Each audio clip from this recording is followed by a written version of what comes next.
राधे राधे दोस्तों। आज मैं आपको 16 सोमवार व्रत कथा सुनाने जा रही हूँ। सभी लोग ध्यानपूर्वक से सुनिएगा और मेरी वीडियो अगर आपको पसंद आती है तो लाइक और शेयर ज़रूर करिएगा। प्रेम से बोलिए भोलेनाथ की जय। ओम नमः शिवाय।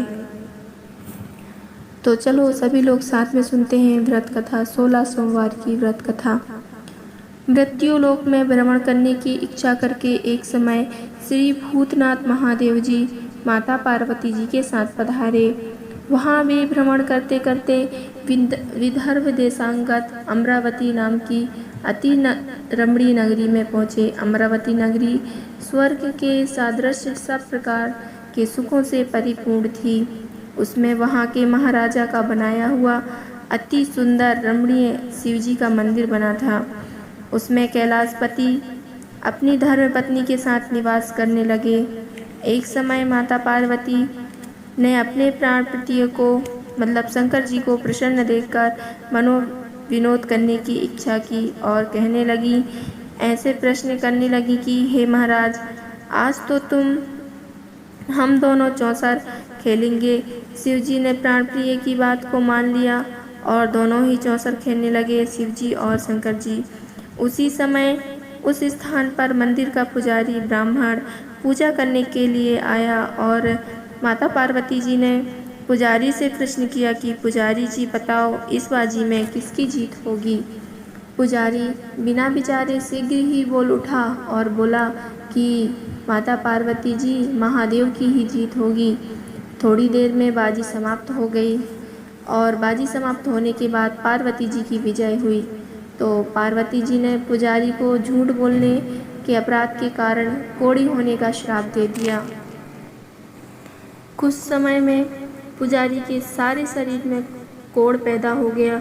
पुजारी अनेक प्रकार से दुखी रहने लगा। इस तरह कष्ट पाते पाते जब बहुत दिन बीत गए तब देवलोक की अप्सराएं शिवजी का पूजन करने के लिए उसी मंदिर में आईं और पुजारी को देखा और कहा। पुजारी को कष्ट में देखकर उन अप्सराओं को बहुत ही दया आई और दया भाव से उन्होंने उस पुजारी से पूछा कि आपको रोग कैसे हो गया। तो पुजारी जी ने कहा, निसंकोच होकर उनको सारी बात बता दी।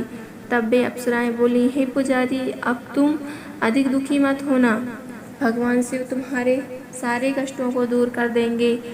तुम सब व्रतों में श्रेष्ठ जो 16 सोमवार व्रत कहलाता है, वह व्रत तुम भक्ति के साथ करो। तब पुजारी अप्सराओं के हाथ जोड़कर विनम्र भाव से बोला और अप्सराओं से पूछने लगा कि 16 सोमवार की व्रत विधि कैसी है और यह व्रत कैसे करना चाहिए। तो अप्सराएं बोली कि जिस दिन सोमवार हो उस दिन भक्ति के साथ व्रत करो। साफ वस्त्र पहनो, स्वस्थ वस्त्र पहनो, आधा सेर अच्छे बिने गेहूं का आटा लो और उसके 3 आवे बनाओ, घी डालो, गुड़ डालो, नैवेद्य मूंगी फलम, बेलपत्री, जनेऊ, जोड़ा चंदन, अक्षत, पुष्प आदि द्वारा प्रदोष काल में भगवान शिव जी का पूजन करें। तत्पश्चात आवाओं में से एक शिव जी को अर्पित करें, बाकी 2 आवाओं को शिव जी का प्रसाद समझकर उपस्थित जनों में बांट दें और आप भी प्रसाद पावें।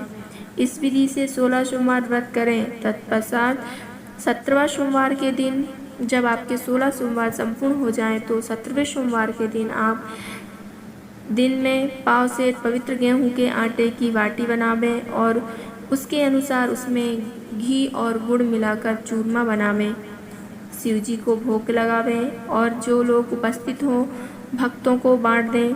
पीछे आप भी साकुटुम्ब प्रसाद लेवें तो शंकर जी, शिव भोले जी आप पर अवश्य प्रसन्न होंगे और आपकी सारी मनोकामनाएं पूर्ण हो जाएंगी। ऐसा कहकर अप्सराएं स्वर्ग को चली गईं। ब्राह्मण ने यथाविधि 16 सोमवार व्रत किया। भगवान शिव जी की कृपा से ब्राह्मण रोग मुक्त होकर आनंद से जीवन यापन करने लगा। कुछ दिन बाद फिर वहीं पे शिव जी और पार्वती जी उसी मंदिर में पधारे। तब पुजारी को निरोग देखकर पार्वती जी ने पुजारी से रोग रहित होने का कारण पूछा और तुम इस रोग से कैसे मुक्त हो गए। तो पुजारी जी ने हाथ जोड़कर माता पार्वती जी को 16 सोमवार व्रत कथा सुना दी। तब वे पार्वती जी अति प्रसन्न होकर ब्राह्मण से व्रत की विधि पूछने लगी और कहा कि यह व्रत तो मैं भी करूँगी, और व्रत के लिए तैयार हो गई, जिसके कारण उनके रूठ हुए पुत्र कार्तिकेय जी स्वयं माता के आज्ञाकारी पुत्र हुए। कार्तिकेय जी को अपने यह विचार परिवर्तन का रहस्य जानने की इच्छा हुई, तो कार्तिकेय जी ने अपनी माता पार्वती जी से बोला, हे माते, आपने ऐसा कौन सा उपाय किया जिससे मेरा मन आपकी तरह आकर्षित हुआ। तब पार्वती जी ने वही 16 सोमवार व्रत कथा उनको कह सुनाई। तब वे बोले कि इस व्रत को मैं भी करूँगा, क्योंकि मेरा प्रिय मित्र ब्राह्मण बहुत दुखी दिल से परदेश गया हुआ है, हमें उनसे मिलने की बहुत इच्छा है। तब कार्तिकेय जी ने इस व्रत को किया और वह व्रत करने से उनका प्रिय मित्र मिल गया। आकस्मिक मिलने का कारण और भेद कार्तिकेय से उनका प्रिय मित्र पूछने लगा, तो कार्तिकेय जी ने उनको वही व्रत बताया जो उनकी माता पार्वती जी ने बताया था। और कार्तिकेय जी बोले कि हमने तुमसे मिलने की इच्छा के लिए 16 सोमवार व्रत किया था, अब तो ब्राह्मण मित्र को भी अपने विवाह की बड़ी इच्छा हुई। कार्तिकेय जी से व्रत की विधि पूछने लगा और यथाविधि व्रत किया। व्रत के प्रभाव से जब वह किसी कार्यवश विदेश गया तो वहाँ के राजा की लड़की का स्वयंवर हो रहा था। राजा ने प्रण किया था कि जिस राजकुमार के गले में यह सब प्रकार के संगनी हथनी माला डालेगी, मैं अपनी पुत्री का विवाह उसी के साथ कर दूंगा। तो शिव जी की कृपा से ब्राह्मण भी स्वयंवर देखने के लिए चला गया और राजसभा में एक ओर बैठ गया था। और सही समय पर हथनी आई और उसने जयमाला उस ब्राह्मण के गले में डाल दी। राजा की प्रतिज्ञा के अनुसार बड़ी धूमधाम से कन्या का विवाह उस विप्र के साथ कर दिया गया। विप्र को बहुत सा धन और सम्मान देकर संतुष्ट किया गया।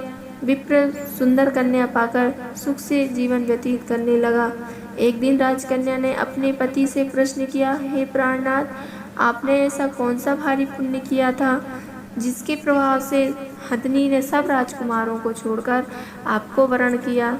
ब्राह्मण बोला, हे प्राण प्रिय, मैंने अपने मित्र कार्तिकेय जी के कथा अनुसार 16 सोमवार व्रत किया, जिसके प्रभाव से मुझे तुम जैसी रूपवान लक्ष्मी प्राप्त हुई। व्रत की महिमा को सुनकर राजकन्या को बड़ा ही आश्चर्य हुआ और वह पुत्र की कामना करने के लिए व्रत करने लगी। मन ही मन उसने संकल्प लिया। शिव जी की दया से उसके गर्भ में एक विद्वान पुत्र उत्पन्न हुआ। माता पिता दोनों उस पुत्र को पाकर प्रसन्न हुए और उनका पालन भली भांति प्रकार से करने लगे। जब पुत्र समझदार हुआ तो एक दिन अपनी माता से प्रश्न करता है कि माता, तुमने ऐसा कौन सा तप पुण्य किया था जो मैं तुम्हारे गर्भ से उत्पन्न हुआ। तो माता ने 16 सोमवार की व्रत विधि सहित अपने पुत्र के सम्मुख प्रकट किया। पुत्र ने ऐसे सरल व्रत को और सब तरह के मनोरथों को पूर्ण करने वाला सुना तो वह भी इस व्रत करने के लिए संकल्प ले लिया कि मैं राज्य अधिकार पाने की इच्छा से यह व्रत करूंगा। तो वह हर सोमवार को यथाविधि व्रत करने लगा। उसी समय एक देश के वृद्ध राजा के दूतों ने आकर उनको एक राजकन्या के लिए वरण किया। राजा ने अपनी पुत्री का विवाह ब्राह्मण युवक के साथ करके बड़ा सुख प्राप्त किया और वृद्ध राजा ने देवलोक जाने पर यही ब्राह्मण बालक गद्दी पर बैठाया गया, क्योंकि उस राजा के दिग्वंश पूर्वक कोई भी पुत्र नहीं था जो राजगद्दी पर बैठ पाए और उसका राज अधिकारी हो पाए। इसलिए राज्य का अधिकारी होकर भी वह ब्राह्मण पुत्र अपने 16 सोमवार व्रत को करता रहा। जब 17वां सोमवार आया तो विप्रपुत्र ने अपनी प्रियतम से कहा कि प्रिय, पूजा सामग्री लेकर शिव जी के मंदिर में चलो। तो राजकन्या ने कहा कि मैं नहीं आ पाऊंगी। सभी दास दासियों द्वारा सभी सामग्रियां शिवालय भिजवा दिया और अब खुद नहीं गई राजकुमारी जी। जब राजा ने शिव जी का पूजन समाप्त किया तब एक आकाशवाणी हुई कि हे राजा, अपनी इस रानी को राजमहल से निकाल दो, नहीं तो वह तुम्हारा सर्वनाश कर देगी।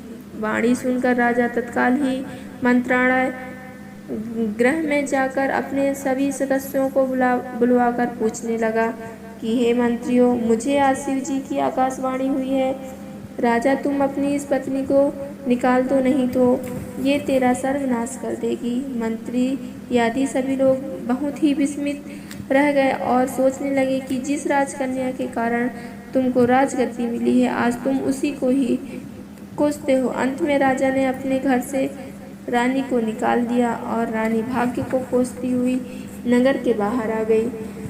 बिना पद तृण, फटे वस्त्र पहने, भूख से दुखी धीरे धीरे चलकर एक नगर में पहुंच गई।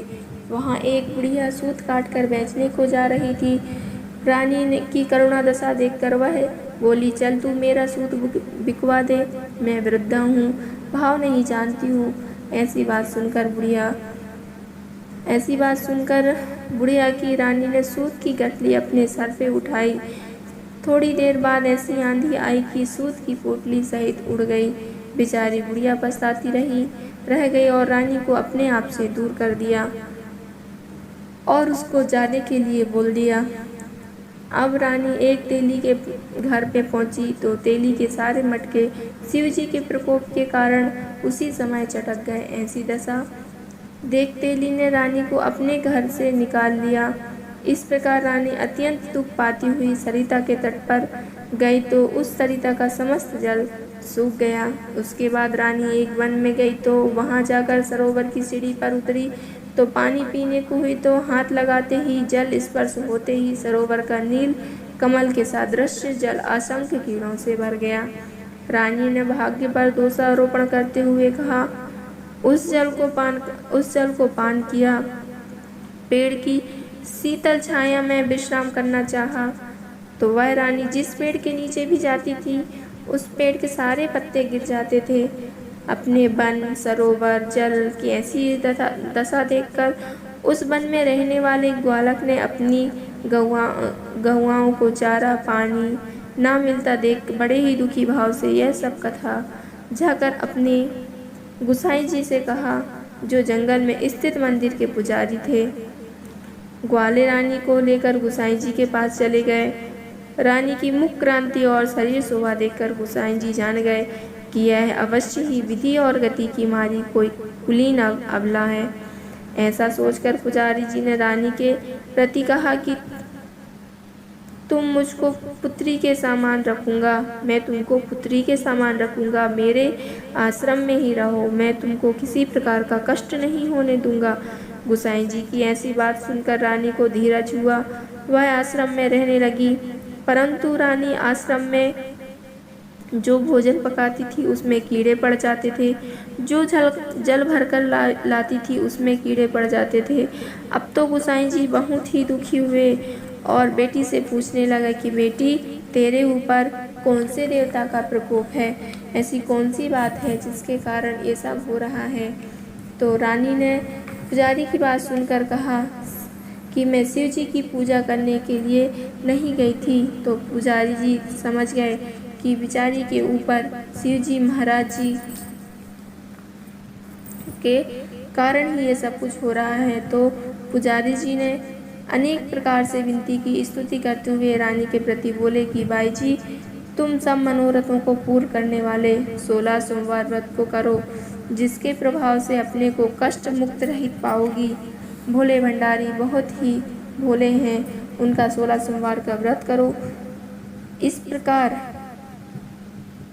गुसाई जी की बात सुनकर रानी 16 सोमवार व्रत को विधि पूर्वक संपन्न किया और जैसे ही 17वां सोमवार को पूजन के प्रभाव से राजा के हृदय में विचार उत्पन्न हो गया।